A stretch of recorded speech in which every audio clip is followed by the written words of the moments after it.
목사님께서는 그 러시아 선교를 가셨기 때문에 이번 주만 제가 대신 말씀을 심부름하겠습니다. 오늘 말씀의 제목이 너는 여호와께 복을 받은 자니라. 이 말은 누가 했냐면 하나님을 믿지 않는 불신자가 하나님을 믿는 이삭에게 하는 말이었어요.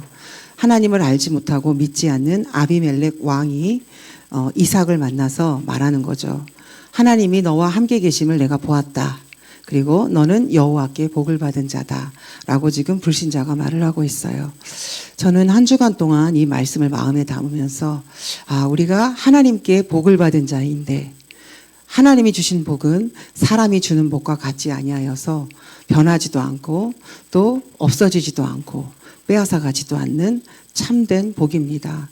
근데 우리가 이 비밀을 모르니까 자꾸 우리는 고생해요. 자꾸 실패하고 실수합니다. 오래전에 저희 친정엄마가 암에 걸리셨는데 늦게 발견했어요. 그래서 담도암을 너무 늦게 발견해서 그동안 계속 아프셨거든요. 그래서 병원에 많이 가셨었는데 그 암을 찾지를 못했어요. 이상하더라고요. 그래서 찾지 못하고 또 계속 아프시고 또 입원하시고를 반복하다가 이번에는 진짜 심하게 아프셨어요. 그래서 또 입원했어요. 그랬는데 이제 이번에는 정말 병원에서 신경을 쓰더라고요. 그래서 이제 충남대학병원에서 일주일 만에 발견했는데 무슨 병이냐면 담도암인데 담도암도 말기를 지나가지고 이제 다 퍼졌어요. 그래서 너무 화가 나고 속상하고 막 그렇더라고요. 이상하다. 정말 그렇게 병원에 많이 갔는데 어째 이렇게 못 찾았을까 이런 이제 생각도 들면서도 또 하나님이 하시는 일이니 어쩌겠어요. 그런데 그 와중에도 저는 이 엄마의 병을 고쳐보겠다고 신경을 많이 쓰는 중에 마침 그때 우리나라의 그 암 최고 권위자가 미국에 계신데 한국 분이신데 한국에 계신다는 말을 들었어요. 그래서 잘 움직이지도 못하는 엄마를 모시고 이제 서울까지 가서 그분을 만나러 갔어요. 그분을 이제 그 식당에 호텔 식당에서 그분이 이제 귀한 분이니까 형편이 어렵지만 어떡하겠어요. 최고의 식당에서 이제 그분을 모셔놓고 저희 엄마를 이제 모시고 갔어요. 그랬는데 그분도 굉장히 하나님을 믿는 기독교인이신데 그분이 뭐 어떠냐 저떠냐 무슨 암이냐 어쩌고 저쩌고는 하나도 안 물어보시고요. 제가 또 병원에서 띄어간 진단서라든지 뭐 여러 가지 있잖아요. 사진 자료, 영상 자료. 지금은 뭐 CD로 하지만 그때만 해도 뭐 온갖 필름이니 해가지고 제가 서류 뭉치를 많이 가지고 갔어요. 가지고 갔는데 그건 거들떠 보지도 않아요. 거들떠 보지도 않고 저희 엄마한테 이렇게 말하셨어요. 이제 이렇게 말하시더라고요.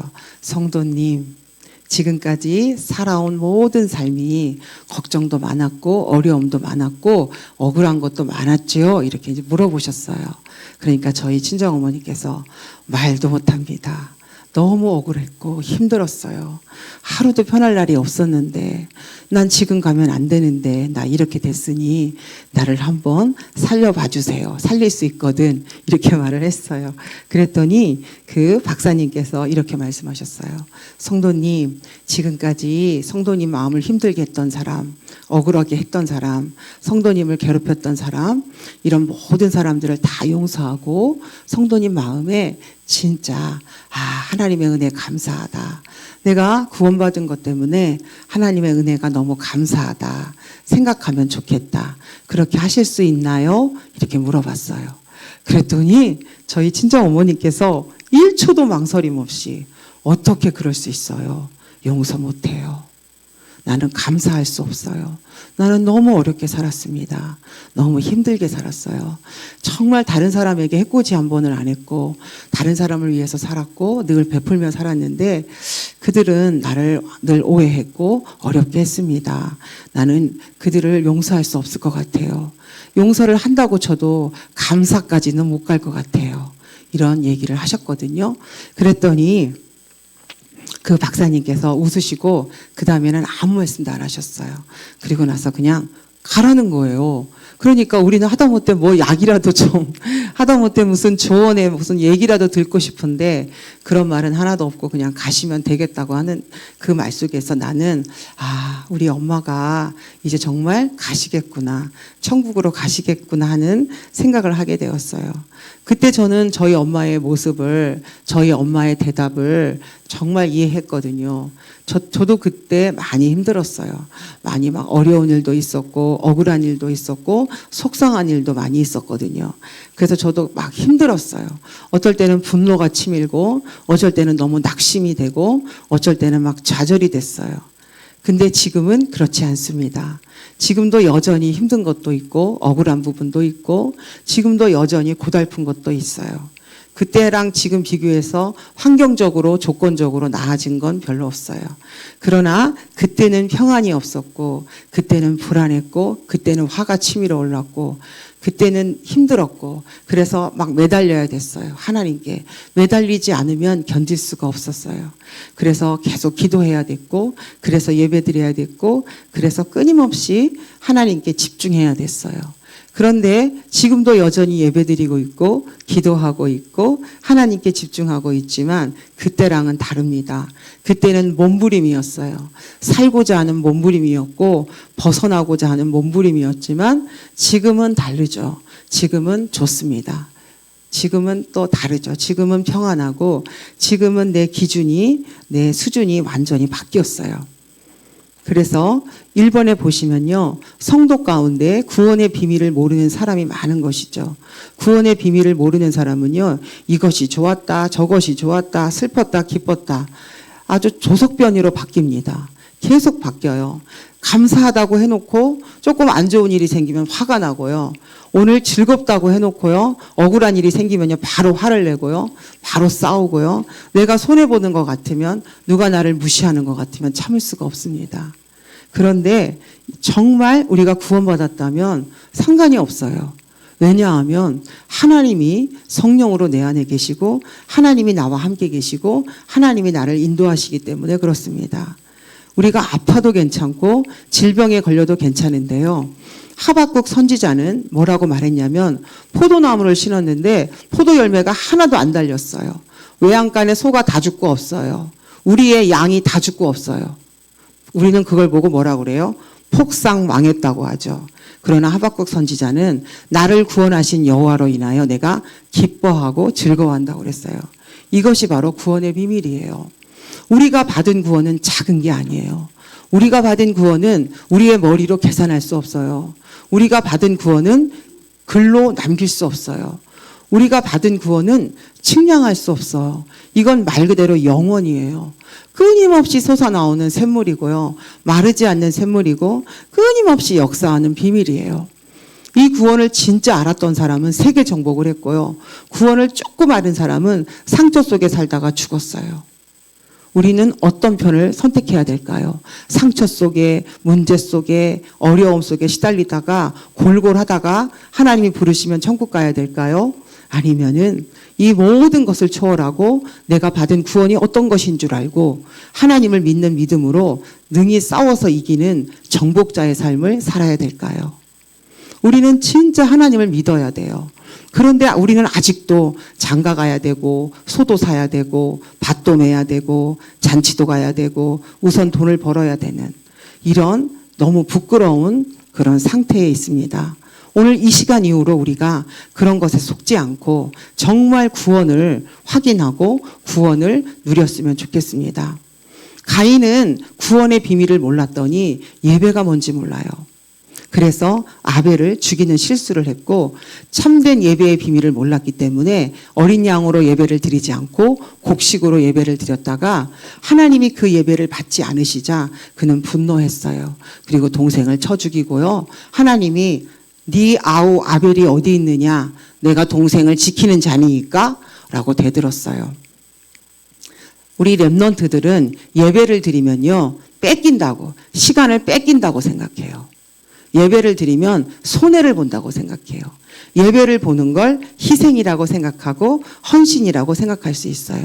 예배는 모든 것을 투자하는 최고의 시간이고 응답받는 시간이에요. 예배는 하나님을 만나는 시간이거든요. 하나님을 진짜 만나면 인생이 끝나요. 근데 하나님을 못 만나거든요. 맨날 만날 듯 하다가 못 만나기 때문에 여러분이 어떻게 되느냐? 예배를, 하나님, 그 구원의 축복을 놓치게 되는 것이죠. 그래서 정말 우리가 구원을 안다면, 내가 하나님의 자녀가 되었다는 그 참된 비밀을 알고 참된 가치를 안다면, 여러분은 돈이 없어도, 질병이 있어도, 환경이 안 좋아도, 자식들이 원수처럼 있어도, 그리고 부모님과의 관계가 안 좋아도, 남편이 끊임없이 핍박을 해도, 머리가 안 좋아도 상관없습니다. 그런 것들은 다 지나가는 것이고, 그런 것들을 주관하시는 분이 하나님이시고, 그 하나님이 나를 위해서, 나를 중심으로 해서 그 모든 것을 움직이신다는 걸 알아야 돼요. 그렇기 때문에 우리는 자꾸 사건에, 사람에, 돈에, 환경에 시달릴 필요가 없고요. 우리의 구원을 계속 확인하고 구원의 은혜를 계속 누리는 시간이 예배 시간이에요. 정말 우리가 구원을 안다면 우리는 예배를 빠질 수가 없어요. 절대 빠질 수가 없어요. 정말 몸이 아파도 등에 업혀서 와야 되거든요. 등에 업혀서 와야 돼요. 누군가의 등에 업혀서 나를 좀 여기까지 데려다 달라고 부탁해야 돼요. 예배를 안다면요. 진짜 예배를 안다면요. 30분 전에 오고 20분 전에 와서 기도해야 되고요. 진짜 예배를 안다면요. 어떤 일이 생겨도 예배를 빠질 수가 없어요. 저희 여동생 딸이 지난번에 결혼했어요. 주일날 결혼했는데 저희 여동생 이래 말했어요. 언니, 내 소원 좀 들어줘. 언니, 나는 친정 엄마도 없잖아. 친정 아빠도 없잖아. 언니가 우리 엄마인데 언니가 안 오면 나는 어떡해. 지금 시댁 식구들 저쪽은 사돈들은 막 바글바글 너무 많이 오는데 나는 언니가 안 오면 어떡하냐고. 언니하고 형부가 빠지면 나는 누구를. 난 너무 친정 식구들이 너무 없어 언니. 그랬을 때 제 마음이 흔들리는 거예요. 너무 불쌍한 거 맞다. 친정 엄마도 없고 친정 아빠도 없는데 나라도 살짝 갔다 와야 되는 게 아닌가 하는 그런 생각이 드는 거예요. 동생이 막 하소연하는 거예요. 친정 식구가 아무도 없고 다 돌아가시고 없고 언니마저 안 오면 어떡해. 이제 막 그런 상황이 되었어요. 그때 제가 무슨 생각을 했냐면요. 잠시 흔들렸다가 제 동생에게 말했어요. 선미야, 내 얘기 잘 들어봐. 너를 축복하고 네 딸 보미와 그 사위를 축복하시는 분이 하나님이야. 언니 때문에 너희들은 복을 받을 거야. 언니 때문에 우리 가정과 가문은 이미 복을 받는 대열 속에 와 있어. 언니는 계속 예배드리고 기도만 해. 우리가 언니를 도울게. 그런다면 너희들이 복을 받을 거야. 근데 지금 언니가 당장 사람의 그런 안면, 사람의 그런 비위 맞추느라고 언니가 가서 예배드리고 거기 가서 있으면 너는 당장 기분이 좋겠지. 그렇지만 어떻게 되겠니? 그게 근원적인 것이 아니야. 그랬더니 또 두 번째 제안을 내놨어. 우리 제부가. 이제 일주일 있다가 제부가 처형, 제가요 좋은 아이디어를 찾았습니다. 뭔데요? 처형은 전도하는 걸 좋아하잖아요. 그래가지고 처형, 내가 결혼식 식순 중에서 특별한 순서를 마련했어요. 그러니까 이제 부모님이 인사하는 순서에 처형이 와가지고 20분을 줄 테니까 마음껏 와서 전도하는 시간을 마련했다는 거예요. 그래서 교회는 목사님이 전도하게 놔두고 처형은 여기 와가지고 300명 정도가 올 건데 그 300명이 서는 앞에서 칠판을 원하면 칠판을 갖다 주고 처형이 20분 동안 마음껏 전도할 수 있도록 장을 마련하겠다. 원래 우리가 인사를 해야 되는데 우리는 인사를 안 하고 처형이 와가지고 20분 동안 그 인사하는 시간에 전도를 해달라면서 우리 제부가 막 신이 나가지고 얘기를 하는 거예요. 너무 기가 막힌 거예요 지금. 그래가지고 제가 제부 진짜 너무 웃긴다 막 제가 그랬어요. 그래서 막 지금 그게 아니고 예배가 너무 중요한 거거든. 그럼 차라리 예배를 드려. 그러면 차라리 결혼식을 예배로 싹 바꿔. 그러면 내가 거기서 설교하고 내가 다 할 테니까 예배로 싹 바꿔. 그러면 나는 그 결혼식을 예배로 드리고 내가 주례하면서 예배 설교하고 그렇게 하면 내가 갈게. 그랬더니 그것까지는 안 되지요. 그러더라고요. 그만큼 제가 예배가 뭔지 조금 알게 된 거지요. 뭐 우리 교회는 이미 장로님들은 예배에 생을 걸었고 또 우리 권사님들 랩런트들도 자녀들이기 때문에 예배의 비밀을 알죠. 정말 예배는 모든 것입니다. 삶의 중심과 우선이 예배가 돼야 돼요. 전에 제가 예배를 지켰던 것은 율법이었어요. 복을 받으려고, 잘 보이려고 예배에 생을 걸었어요. 그래가지고 저는 일가 친척 결혼식에 한 번도 안 갔고요. 뭐 시험 본다고 그래도 한 번도 안 갔고요. 정말 아버지한테 많이 혼났고 호적에서 파논다 소리는 수도 없이 들었는데 그거는 예배의 비밀을 몰랐을 때였어요. 예배를 안 드리면 벌 받을까 봐 무서워서 그랬고요. 하나님이 나를 안 예뻐할까 봐 무서워서 그랬고요. 그러나 지금은 달라요. 내가 예배를 드리는 그 한 시간으로 인해서 가정과 가문이 복을 받고요. 후대가 복을 받는 비밀이 예배에 있어요. 그렇기 때문에 저는 예배를 놓칠 수가 없고 빠질 수가 없죠. 우리는 구원받은 자녀라면 하나님은 구원받은 자녀에게 주신 최고의 축복이 예배예요. 그래서 우리가 정말 예배에 생을 걸어야 돼요. 그리고 이렇게 구원의 비밀을 모르면 예배보다 세상의 것이 더 좋아 보이고요. 구원의 비밀을 모르면 자꾸 쾌락을 추구하죠. 하나님의 아들들이 사람의 딸들의 아름다움을 보고 취하여 자기들의 아내로 삼아서 타락 속으로 몰고 갔죠. 자꾸 세상 것이 좋아 보여요.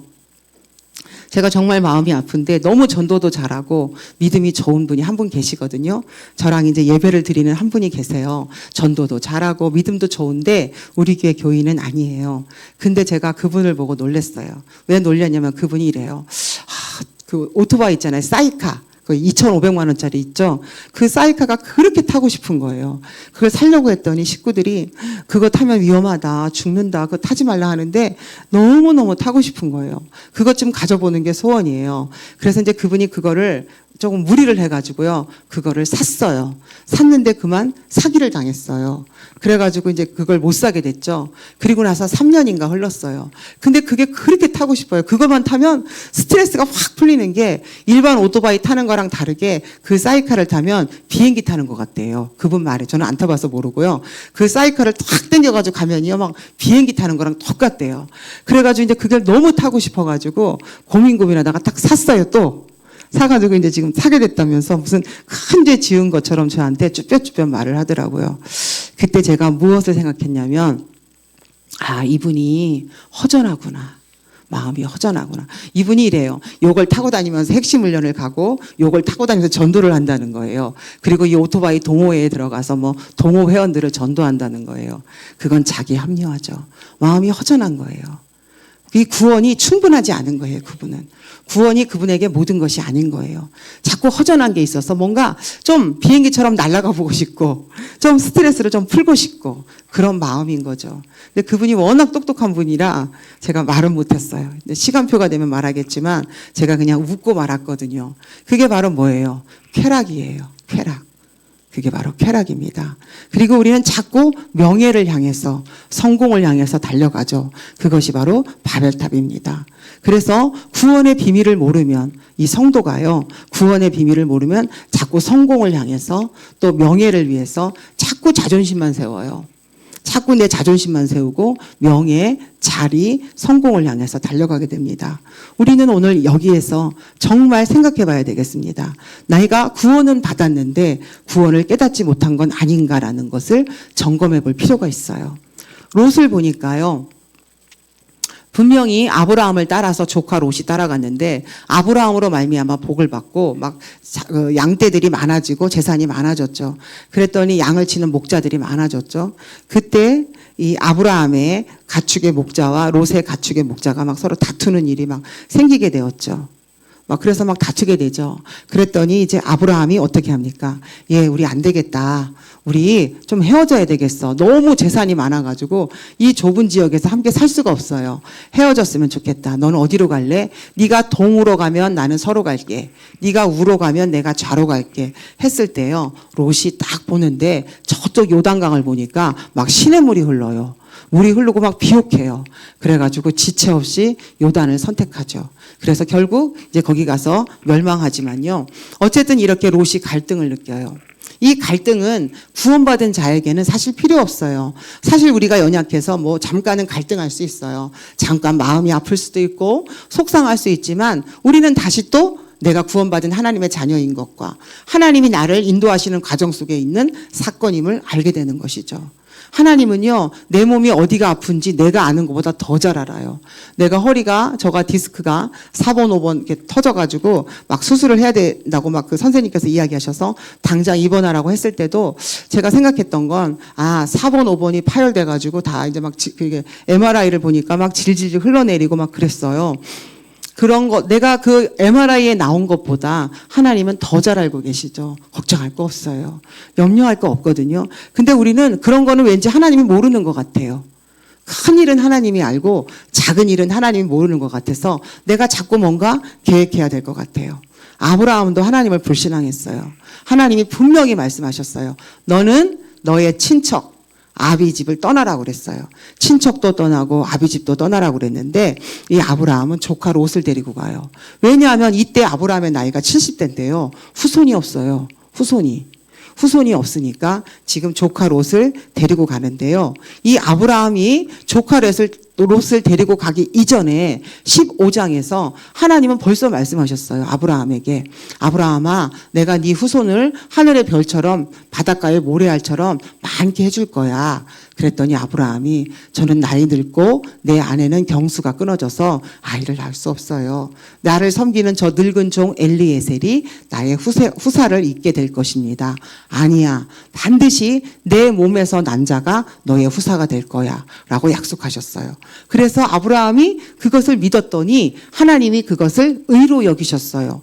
그래 놓고 한 장 지나니까 또 롯을 챙겨가는 거예요. 아니야, 그래도 그렇지. 우리 마누라가 경수가 끊어졌는데, 그래도 그렇지. 내가 70이 넘었는데 어떻게 자식을 낳을까 해가지고 이제 조카 롯을 친척을 떠나라고 했음에도 불구하고 또 조건을 보니까 지금 부인이 경수가 끊어졌는데 어떻게 아기를 낳아요? 아무리 하나님이 아기 낳는다고 했어도 믿을 수가 없었죠. 그래서 또 조카 롯을 데리고 나가죠. 그랬더니 결국 뭐 쌈질하고 난리를 쳐가지고 이제 조카 롯을 떠나게 되죠. 이 롯이 떠난 후에 하나님께서 드디어 이제 또 아브라함에게 새로운 응답과 축복을 주시게 되고 또 여기 보면 야곱과 에서에 대한 이야기가 나와요. 하나님은 야곱과 에서가 그 리브가라는 엄마 뱃속에 있을 때 큰 자가 작은 자를 섬기게 될 것이다. 네 태 속에 쌍둥이가 있는데 큰 자가 작은 자를 섬기게 될 것이다라는 언약을 주셨어요. 그런데 이 리브가는요, 그 언약을 붙잡고 그 언약을 자기가 실현시켜요. 하나님이 실현시키도록 놔두지 않고요. 마음이 급해졌어요. 왜 급해졌는지 아세요? 갑자기 이삭이 이제 막 늙어가지고 언제 죽을지 몰라요. 그런데 지금 이삭이 막 눈도 안 보여요. 그런데 갑자기 이삭이 그 언약을 잊어버렸나 봐요. 큰아들 에서를 불렀어요. 에서야, 내가 이제 언제 죽을지 모르겠다. 내가 너에게 모든 축복을 다 줄 거야. 그러니까 너는 지금 가서 사냥을 해가지고 짐승을 잡아다가 맛있게 요리를 해갖고 나한테 갖고 와. 그러면 내가 그 음식을 맛있게 먹고 너에게 모든 축복을 다 할게.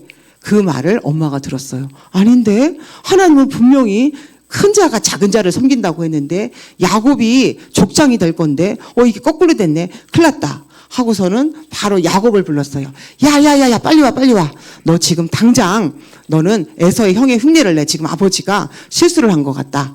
지금 형은 축복받으려고 지금 들짐승 잡으려고 지금 사냥하러 갔어. 아버지가 오기 전에 내가 이 고기를 해줄 테니까 너는 에서인 것처럼 흉내를 내고 이 음식을 해서 아버지에게 갖다 줘서 형이 받을 축복을 다 뺏어. 이렇게 얘기를 한 거예요.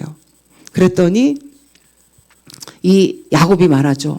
아버지가 나를 어떻게 믿을까? 형은 사냥을 좋아해가지고 팔뚝과 이런데 막 털이 숭숭 났고 내 팔뚝은 맨송맨송한데 걱정하지 마. 내가 해줄게. 그래서요, 이 엄마는요, 양을 잡아가지고 사냥한 것처럼 맛있게 요리를 했어요. 그리고 야곱에게 털옷을 입히고요, 염소 털옷을 입히고 에서가 입었던 좋은 옷을 입히고요. 그 다음에 그 맨송맨송 보드라운 그 팔뚝과 손에는요, 아기 염소 그 가죽을 막 씌워줬어요. 그래가지고 빨리 가. 너는 에서다. 형이 축복을 받지 못하도록 해야 돼. 하고 지금 인본주의를 쓰는 거예요. 자기 딴에는 지금 믿음을 가지고 언약을 실현시킨다고 가만히 있어도 하나님이 하실 일인데 지가 지금 선수치고 있어요. 이것을 우리는 인본주의라고 합니다. 그래서 이제 에서 아버지에게 가죠. 아버지, 저가 사냥을 해가지고 요리를 해왔습니다. 그랬더니 어떻게 벌써 갔다 왔냐? 야, 동작도 빠르다. 하나님이 순적하게 하셨다고 이렇게 거짓말을 쳤죠. 그랬더니 야, 어제 너는 목소리가 야곱의 목소리냐? 아니에요. 저는 에서입니다. 그러니까 야, 이상한데 일로 와봐. 그래서 한번 손 좀 만져볼게. 그래가지고 염소 털을 막 덩덩 붙여놓은 손을 확 내밀었죠. 그랬더니 눈이 잘 안 보이는 이삭이 야곱의 손을 만져보니까 털이 숭숭 난 거예요. 이상하다. 목소리는 야곱인데 이 손목은 에서네. 그래가지고 어떻게 해요? 그 음식을 맛있게 먹고 모든 축복을 다 하죠. 축복을 다 받고 딱 나왔는데 그때 이제 에서가 도착했죠. 아버지, 드디어 제가 사냥을 해가지고 음식을 해왔습니다. 모든 축복을 다 저에게 주시옵소서. 금방 왔다 갔는데? 아니에요. 저는 지금 왔습니다. 아니야. 좀 전에 왔다 가서 내가 축복을 다 했어. 안 돼요, 아버지. 저에게 조금이라도 남은 거 있으면 주세요. 이미 다 끝났다. 그러는 거예요. 에서가요, 화가 머리끝까지 나가가지고요, 야곱을 죽이려고 하죠. 그때 이제 야곱은 어떻게 해야 될까요? 도망가야 되죠. 그래서 이제 외삼촌의 집으로 도망을 가게 됩니다. 이게 바로 뭐냐면요, 깨닫지 못하면 이렇게 사람의 방법이 나와요. 자꾸 사람을 의지해요. 내 지혜가 배운 대로 막 따라가거든요. 제가 오늘 RUTC에서 우리는 하나님의 자녀이기 때문에 사람의 말은 참고하고, 배운 것도 참고하고, 보이는 것도 참고하고, 들리는 것도 참고하고, 하나님의 말씀만 꽉 믿으라고 그랬어요. 하나님의 말씀은 진리이기 때문에 이 말씀은 꽉 믿고 나머지는 참고를 하는 것이죠.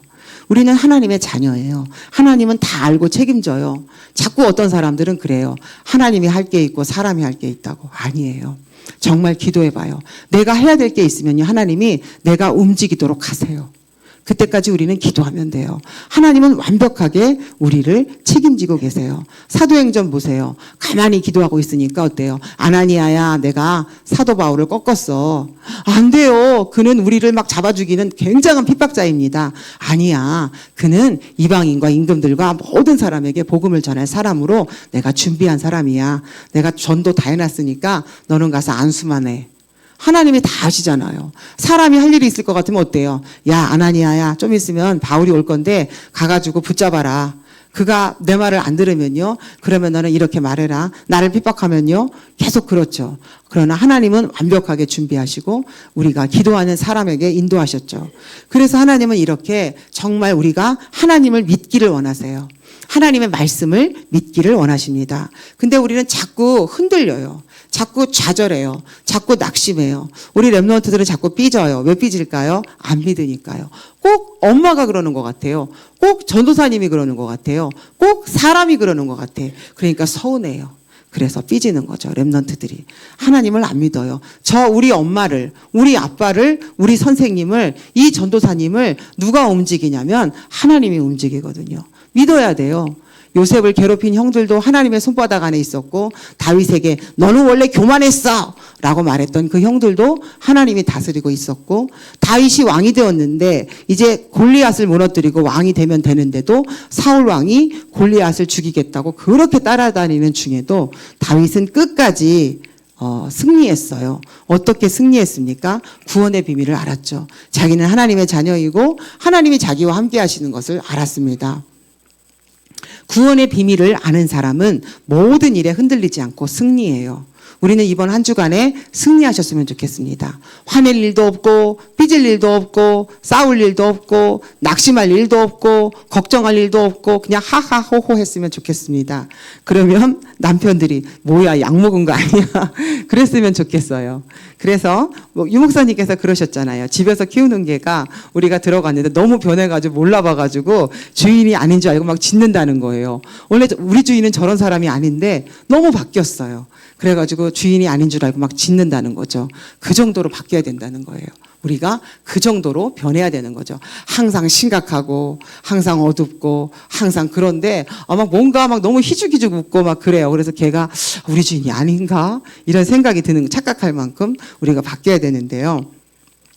이렇게 확실하게 구원의 비밀을 알았던 아브라함은요, 그 아들을, 독자 이삭을 언제는 자식을 줘놓고 이제는 또 번제로 드리라는 거죠. 그런데 아브라함이 하나님께서 그 죽은 자 가운데서 살리실 것을 믿었어요. 믿고 아침 일찍 일어나서 정말 이삭을 하나님 앞에 번제로 드렸어요. 이렇게 순종했죠. 그는 하나님을 믿었어요. 자기를 구원하신 하나님, 자기가 하나님의 자녀인 것, 하나님이 자신과 함께 하시는 그 하나님을 믿었더니 그것을 순종했고요. 또 야곱도요. 이제 막 형이 이를 갈면서 야곱을 죽이겠다고 난리를 치는 거예요. 그때 야곱이 이제 하나님이 나에게 이렇게 약속하지 않으셨냐. 당신은 그 약속을 지켜라. 그리고 하나님이 나를 약속을 주지 않으면 나는 꼼짝도 못합니다. 하고 하나님과 밤새도록 기도했죠. 그래서 한도뼈가 이골될 만큼 기도했고 하나님은 야곱에게 약속을 주셨어요. 아무도 너를 해하지 못할 것이다. 그리고 네 이름을 이스라엘이라고 해라. 그 이름을 주셨죠. 그리고 어릴 때부터 자기가 구원받은 하나님의 자녀요, 하나님이 자기를 책임지는 것을 알았던 요셉은 어떤 어려움이 와도 흔들리지 않았어요. 노예로 갔잖아요. 형들이 미워했잖아요. 그리고 또 어땠어요? 더 망했어요. 감옥소로 갔죠. 그런 모든 상황 속에서 흔들리지 않고 더 중요한 게 있어요. 국무총리가 되었어요. 거기서도 흔들리지 않았어요. 우리는 자꾸 응답을 받으면 변해요. 뭔가 되어지면 변하더라고요. 자꾸 흥분하고요. 꼭 내가 흥분하는 사람들은 내가 했다고 착각하는 게 아닐까요? 하나님이 하신 당연한 건데 우리는 응답을 받아도 넘어지고요. 응답을 못 받아도 실족해요. 막 일이 잘 돼도 뭔가 되어진 것 같아서 배가 불러요. 그 이후에 하나님의 더 큰 계획이 있거든요. 그런데 우리는 자꾸 속아요. 아, 이만하면 됐다. 자꾸 생각해요. 그게 아니에요. 하나님의 응답은 엄청나고요. 하나님의 계획은 무궁무진하거든요. 우리는 반드시 세계복음화를 봐야 돼요. 하나님의 끝은 그건데 우리는 작은 응답에 조금 되어지면 하하호호 감사합니다. 안 되어지면 낙심. 조금 뭐가 되어지면 막 감사해가지고 이 사람한테도 포럼하고 저 사람한테도 포럼하고 저 사람한테도 얘기하고 안 되어진 건 포럼이 쏙 들어가요. 안 되어져도 포럼해야 되는데 왜 안 되어진 건 포럼을 못할까요? 그건 내 기준이에요. 하나님이 저는요 이런 말씀을 붙잡고 갔는데요 하나도 복음을 못 전했어요. 그렇지만 하나님이 하실 줄 믿습니다. 아멘. 그것도 포럼이죠. 근데 우리는 꼭 뭐가 되어지면 열심히 포럼하러 나오시고요. 되어진 게 없으면 못 나와요. 부끄러워가지고. 그건 뭘까요? 착각이죠. 하나님이 하신 걸 믿지 않기 때문에 그래요.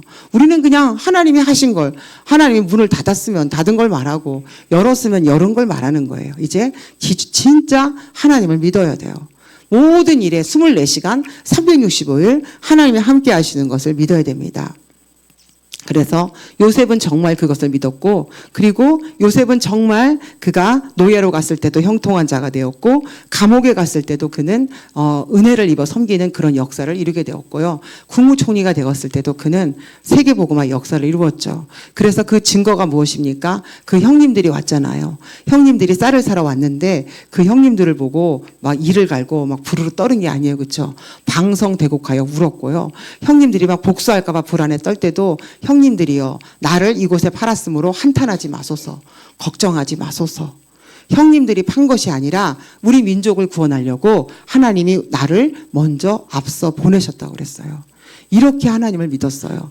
근데 그 형님들은 얼마나 하나님을 안 믿었냐면요. 그 요셉이 그렇게 보장을 했는데도 이제 아버지 야곱이 늙어서 죽게 됐어요. 그랬더니 형님들이 또 모였어요. 야, 큰일 났어. 아버지가 살아있을 때는 아버지가 무서워가지고 우리를 지켜줬는데 이제 아버지가 죽었으니까 또 우리를 해코지할 거야. 어떡하지? 야, 네가 대표로 말해. 다시 아버지의 유언을 상기시키고 네가 대표로 가서 말해. 그래가지고 형님들이 또 요셉을 만났어요. 요셉아, 아버지가 살아생전에 요셉 너에게 우리를 돌보라고 하지 않았니? 우리를 지키라고 했어. 너는 우리에게 해를 가하면 안 된다. 또 이렇게 하나님을 안 믿는 거예요. 그랬더니 요셉이 근심하며 말했어요. 걱정하지 말라고, 염려하지 말라고, 형님들의 자식들까지 다 내가 책임지겠다고 말했어요. 이렇게 우리는 자꾸 하나님을 안 믿어요. 진짜 하나님을 믿어야 돼요. 진짜 하나님의 말씀을 믿어야 돼요. 진짜 하나님이 함께 하심을 믿어야 되겠습니다. 이렇게 되어질 때 우리는 형통한 자가 되어지는데요. 골로새서 1장 27절에 보면요. 하나님이 그들로 하여금 이 비밀의 영광이 이방인 가운데 어떻게 풍성한 것을 알게 하려 하심이라.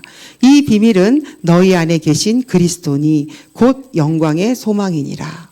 우리는 여전히 연약하고 부족합니다. 우리는 여전히 실수도 해요. 실패도 해요. 때로는 잘못하기도 해요. 틀린 말을 하기도 해요. 그러나 우리 안에 계신 그리스도께서 계속 우리를 통해서 인도하시고 영광을 받으세요.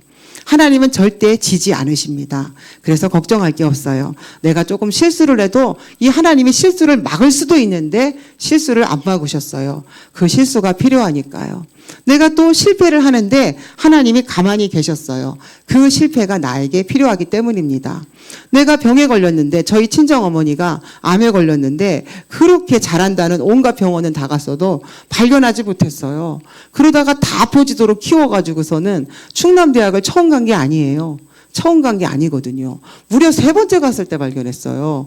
계속 소화가 안 되기도 하고 토하기도 하고 뭔가 이상했어요. 계속 김종수 내과를 수도 없이 갔고 나중에는 선병원에서 잘한다, 어디서 잘한다 하는 충청남도에 있는 잘한다는 병원은 다 갔어요. 여기가 잘한대, 저기가 잘한대 해서 거기를 근 2년 가까이 안 간 데가 없어요. 다 갔고 이제 충남대학도 가고 그래서 나중에는 이거 삼성의료원까지 가야 되는 거 아니야? 이래 생각을 했었거든요. 근데 하나님은요 그거를 발견하지 못하게 하셨어요. 저는 그때 하나님을 믿지 못해갖고 김종수 내과에 가가지고 원장님한테 한번 따지고요. 도저히 가서 참 부끄럽지만 어떻게 이러실 수 있냐? 그게 다 보지도록 안 보이셨냐? 아무 말도 안 하시대요. 제가 그때는 하나님을 믿지 못해가지고 알지 못해가지고 글쎄 막 너무 속상해가지고 엄마 돌아가신 후에 글쎄 병원에 가가지고 그렇게 어리석은 짓을 제가 했습니다. 그래가지고 막 따지고 어째 이렇게 무능하시냐고 이렇게 말도 안 되는 소리를 짓거리고 이렇게 했던 부끄러운 과거가 있었는데 하나님을 믿지 못하기 때문에 하나님을 안 보이게 하면 안 보여요. 아무리 훌륭한 교수라 할지라도 아무리 좋은 기계를 가지고 찍는데요. 다음도암이 다 퍼져가지고 암세포가 암덩어리가 볼록볼록 보니까 이렇게 볼록볼록 막 나왔어요. 다 튀어나왔어요. 주먹주먹식으로. 그런데도 그게 안 보이는 거예요. 그래서 저희 엄마를 또 살려보겠다고 이제 또 친척이 고대 안암병원에 있어가지고 또 충남대학에서 또 고대 안암병원으로 모시고 갔는데 거기 내과 과장이 또 저희 먼 친척이어가지고 그 과장님이 아니 지금까지 뭐 했어요? 막 화를 내는 거예요. 뭐 하긴 뭐해요. 병원 쫓아다녔죠. 뭐 하고 지금까지 이렇게 만들어 갖고 왔냐고 막 혼내키는 거예요. 저하고 제 남동생을. 그래서 기가 막히더라고요. 우리도 엄마 모시고 겁나게 병원 다녔다고 이 병원 저 병원. 이게 다 뭐예요? 하나님이 저희 엄마를 데려가시는. 그래서 저희 엄마는 엄청 짧고 굵게 사셨어요. 짧고 굵게 사셨는데 저희 엄마가 하나님이 어떻게 엄마를 통해서 영광을 받으시냐면 제가 이제 저희 엄마 병을 고쳐보겠다는 욕심 하나로 몸이 아픈 엄마를 끌어다가 엄마 우리는 오늘부터 교회에서 살아야 돼. 이제 오늘부터 교회에서 계속 철야를 해야 돼. 그랬더니 저희 엄마가 그러면 사냐? 그럴 수도 있어. 이래가지고 엄마 이 성전 건축하기 전에 교회에서 밤마다 엄마랑 잤죠. 근데 저희 엄마가 이렇게 하셨어요. 하나님, 제가 이제 기도하는 걸 보니까 기도를 이렇게 하시대요. 하나님, 3년만 살게 해주세요. 욕심 부리지 않겠습니다. 3년만 살게 하면 저 철없는 우리 유미, 또 철없는 누구누구 조금 돌봐주고, 뭐 또 해주고, 뭐 또 해줘야 됩니다. 딱 3년만 살게 해주시면 좋겠습니다. 이렇게 기도하시더라고요. 그때 제가 엄마, 그런 기도하면 하나님이 안 기뻐해. 알지도 못하고 이제 지식을 전달하는 거예요. 엄마, 하나님, 제가 전도하게 해주세요. 제가 진짜 복음을 깨닫고 복음 전하는 사람이 되게 해주세요라고 기도해야 하나님이 기뻐해서 그 기도를 듣고 병도 고쳐줘. 이렇게 얘기를 한 거예요. 이게 잔머리죠, 잔머리. 근데 저희 엄마가 그 말씀을 믿고 그렇게 기도하시대요. 그리고 엄마는 전도 한 명도 못하고 돌아가셔서 저는 끝난 줄 알았어요. 근데 저희 엄마가 100명 가까이 전도했어요. 그게 어떻게 됐는지 아세요? 엄마가 돌아가시고 나니까 엄마한테 조금 못되게 했던 시월드에 계신 분들 있죠. 뭐 고모님, 당고모님 이런 분들이 저는 누군지도 모르는데 이런 분들이 이제 당신들이 암에 걸렸을 때 또 이제 막 몸이 막 새하여서 어려울 때 이제 죽음을 준비하려고 보니까 엄마가 생각이 나는 거예요. 그래서 내가 그 올케, 저희 엄마를 올케라고 하기도 하고 뭐 여러 조카라고도 했던 그 어르신들이 우리 엄마한테 사죄를 해야 되겠다 해갖고 오셨어요. 그러니까 이제 무덤이 어딘지 모르잖아요. 그러니까 저희 집에 오시잖아요. 저희 집에 오셨을 때 저는 이제 그래서 너는 지금 뭐 해서 먹고 사냐 이렇게 물어보시는 거예요. 그래서 저는 전도사를 해서 먹고 살죠. 그랬더니 전도사는 월급이 많냐? 그래서 예, 하나님이 주시니까 많죠. 그래서 제가 이분들이 그렇게 물어보셨기 때문에 저는 전도사기 때문에 전도를 할 수밖에 없습니다. 그래서 그분들에게 다 복음을 전했고요. 수십 명이 영접을 하셨어요. 수십 명이 영접을 하셨고 실제로 시댁의 어르신들 중에 영접하시고 교회 다니신 분들도 많이 계세요. 신기하네. 엄마는 죽었는데 그 기도가 죽은 이후에 계속 응답이 되는 거예요. 그래서 많은 제가 누군지도 알지 못했던 많은 시댁의 어린들이 많이 왔다 가셨고 그들이 엄마 산소를 알지 못해가지고 저희 집에 오셨고 저를 통해서 복음을 많이 들으시고 영접. 그렇다고 또 다 하신 건 아니지만요. 많은 분들이 영접을 하셨고 예수를 믿고 교회에 다니시는 그런 일들이 있었죠. 이것이 바로 뭐냐면 영광의 소망이에요. 우리가 하는 기도는 영원하고 우리의 축복은 영원하고 우리의 구원은 영원해요. 아브라함은 죽었는데, 이삭은 죽었는데, 야곱은 죽었는데, 지금도 우리가 아브라함, 이삭, 야곱, 요셉을 말하고 있잖아요. 그리고 그 이름을 힘입어 우리가 은혜를 받고 힘을 얻고 그를 본받고자 하잖아요. 야곱을 통해서 하나님이 어떻게 역사하시는지, 또 요셉을 통해서 하나님이 어떻게 하나님의 자녀를 인도하시는지 우리가 확인해 가잖아요. 저희 작은 믿음도 없이 사신, 그냥 3개월 사신다 하셨는데 2달 반밖에 못 사신 저희 친정엄마가 그 짧은 생을 살다가 그 며칠간 기도하셨던, 그 일주일간 기도하셨던 그 기도가 지금도 계속 응답이 되고 있죠. 지금도 계속 그렇게 응답이 되고 있어요. 그래서 이것이 바로 구원받은 사람의 축복이죠. 우리는 구원받았고 하나님의 자녀예요. 하나님은 우주 만물을 움직이시고 모든 것을 나를 중심에서 인도하세요. 그래서 그 세상의 그 어떤 것도 그리스도의 사랑에서 우리를 끊을 수 없다 그랬어요. 그런데 여기서 우리가 에베소서 1장 3절에 보면요. 찬송하리로다 하나님 곧 우리 주 예수 그리스도의 아버지께서 그리스도 안에서 하늘에 속한 모든 신령한 복으로 우리에게 복을 주셨다 나오고요.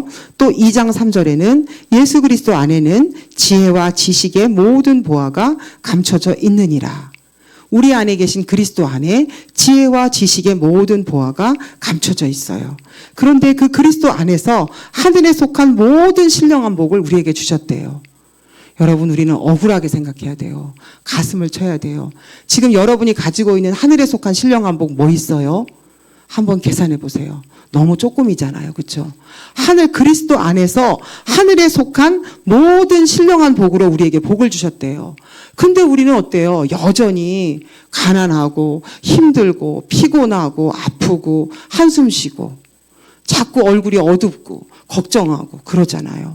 하늘에 속한 모든 신령한 복을 우리에게 주셨고 그 그리스도 안에는 지혜와 지식의 모든 보화가 감춰져 있다는 거예요. 이 그리스도가 지금 내 안에 계시는데요. 성령으로 내 안에 계시는데요. 이분은 졸지도 않고 피곤하지도 않고 늙지도 않고 아프지도 않고 이 그리스도가 또 나를 위하여 간구하신답니다. 우리는 다 가졌어요. 우리는 이 믿음을 회복해야 됩니다. 이제 우리는 정말 싸울 필요가 없고 경쟁할 필요가 없고 걱정할 필요가 없고 그래 다 너해. 다 양보할 수 있어요. 이것이 바로 구원입니다. 우리가 이만큼 구원을 누려야 돼요. 야, 하늘에 속한 모든 신령한 복으로 우리에게 복을 주셨다네. 야, 그게 바로 보좌의 축복이죠. 성삼위 하나님이 나와 함께 하시면서 보좌의 능력으로 시간과 공간을 초월하는 역사로 과거와 현재와 미래를 살리는 역사로 세계복음하는 역사로 이분이 내가 가야 되는 길을 준비하셔서 네가 범사의 여호와를 인정하라. 그리하면 그가 내 길을 지도하시리라.